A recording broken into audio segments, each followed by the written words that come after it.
ಬನಿರೋ ಧ್ಯಾನವ ಮಾಡೋಣ, ಪತ್ರಿಜಿ ಗುರುಗಳ ನೆನೆದು ಬಾಳೋಣ, ನಾವು ಪತ್ರಿಜಿ ಗುರುಗಳ ನೆನೆದು ಬಾಳೋಣ.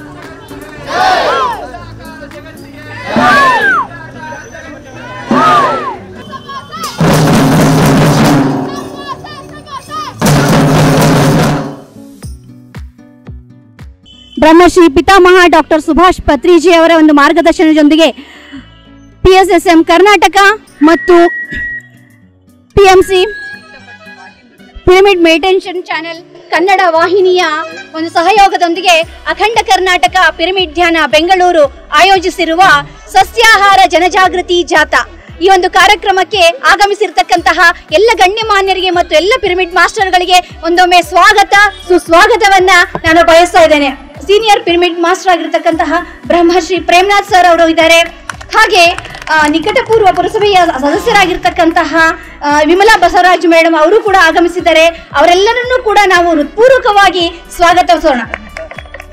ಈ ಸೃಷ್ಟಿಕರ್ತ, ವಿಶ್ವ ಕಲ್ಯಾಣಕಾರಿ, ವಿಶ್ವವಂದ್ಯ, ವಿಶ್ವೇಶ್ವರ, ಪರಮೇಶ್ವರ, ಪರಮಾತ್ಮ ತಂದೆಯ ಸಂತಾನರಾದಂತಹ ಎಲ್ಲ ಮಾನವರು, ಪ್ರಾಣಿಗಳು, ಪಶುಗಳು, ಪಕ್ಷಿಗಳು ಹಾಗೂ ಈ ಸೃಷ್ಟಿಯ ಪ್ರತಿಯೊಂದು ಗಿಡ ಮರಗಳು ಇದು ಭಗವಂತನ ಸೃಷ್ಟಿಯಾಗಿದ್ದು ಈ ಸೃಷ್ಟಿಯಲ್ಲಿ ಪ್ರತಿಯೊಬ್ಬ ಮಾನವರಿಗೂ ಸುಖದಿಂದ ಜೀವಿಸುವ ಅಧಿಕಾರವಿದೆ. ಹಾಗಾಗಿ ಪರಮಾತ್ಮನು ಸೃಷ್ಟಿ ಮಾಡಿದ್ದೇ ಅಹಿಂಸಾ ಪರಮೋ ದೇವಿ ದೇವತಾ ಧರ್ಮ. ಎಲ್ಲಿ ಯಾವುದೇ ಪ್ರಕಾರದ ಹಿಂಸೆಯಾಗಲಿ, ಅರಾಜಕತೆಯಾಗಲಿ, ಯಾವುದೇ ದುಃಖವಾಗಲಿ, ಅಶಾಂತಿಯಾಗಲಿ, ಅಧರ್ಮವಾಗಲಿ ಇರಲಿಲ್ಲ.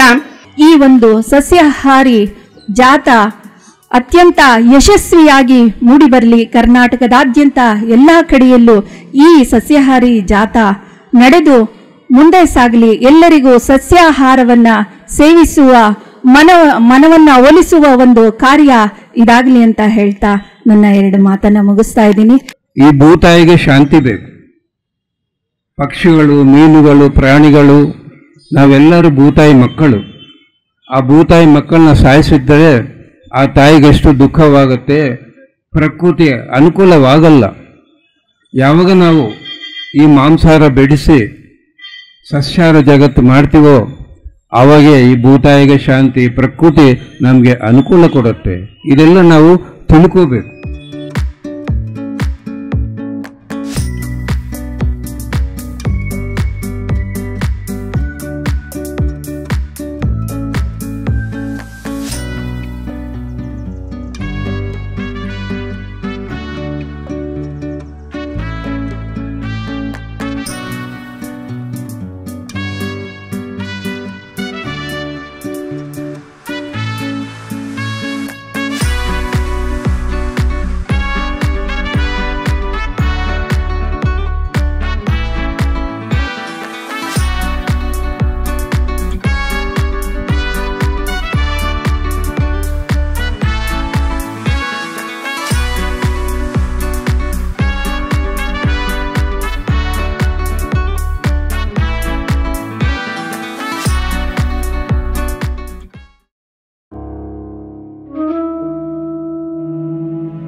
ಕರ್ನಾಟಕ ಪಿರಮಿಡ್ ಧ್ಯಾನ ಬೆಂಗಳೂರು ಆಯೋಜಿಸಿರುವ ಇದು ತಮ್ಮದೆಂಬುದನು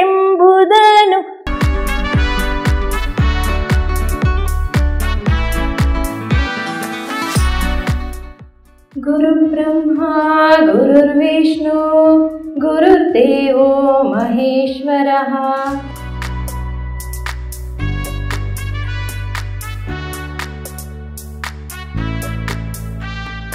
ಯಾಕೆ ನಾವು ಇನ್ನೂ ಹೆಚ್ಚಿನ ಮಟ್ಟದಲ್ಲಿ ಏನಾದರೂ ಮಾಡಬಾರ್ದು?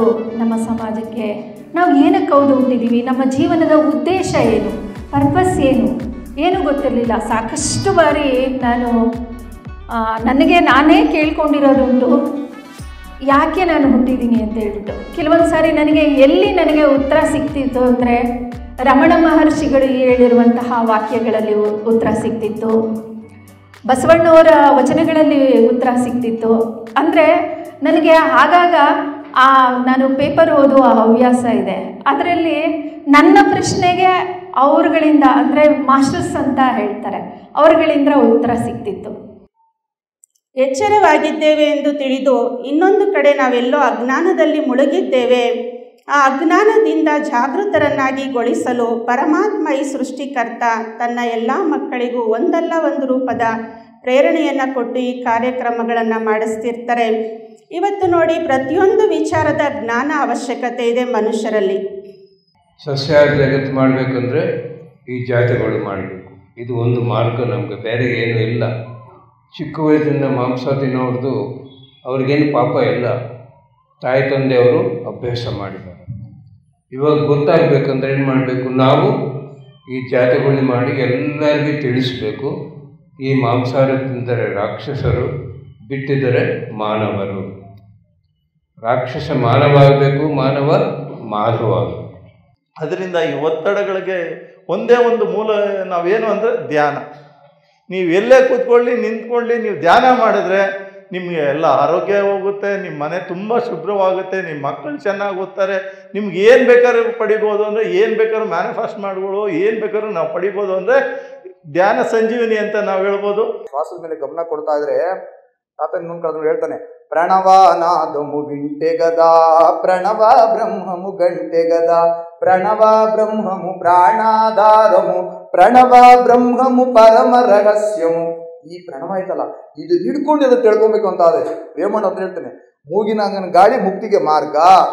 ಇದನ್ನ ಹಿಡ್ಕೊಂಡು ತಿಳ್ಕೋ, ಸೂರ್ಯನಾಡಿ ಚಂದ್ರನ ಸುಷುಮ್ನ ನಾಡಿ, ಇದನ್ನ ಹಿಡ್ಕೊಂಡ್ರೆ ತಿಳ್ಕೊಂಡ್ರೆ ನಿನಗೆಲ್ಲ ಕಲಿಸ್ತೈತದೆ, ನಿನ್ನ ಮನಸ್ಸು ಪ್ರಶಾಂತ ಆಗ್ತದೆ. ತಾವೆಲ್ಲರೂ ಒಳ್ಳೆ ರೀತಿಯಿಂದ ಸಪೋರ್ಟ್ ಮಾಡಿದ್ದೀರಾ. ಎಲ್ಲರೂ ಕೂಡ ನಮ್ಮ ಜೊತೆ ಕೈ ಜೋಡಿಸಿ ತುಂಬ ಅದ್ಭುತವಾಗಿ ಯಶಸ್ವಿಯಾಗಿ ನಾವು ಈ ಒಂದು ಸಸ್ಯಾಹಾರ ಜಾಥವನ್ನು ಮಾಡಿದ್ದ ತಮಗೆಲ್ಲರಿಗೂ ಕೂಡ ಅನಂತ ಅನಂತ ಕೋಟಿ ಧನ್ಯವಾದಗಳನ್ನು ಸಲ್ಲಿಸ್ತಾ ಇದ್ದೀನಿ.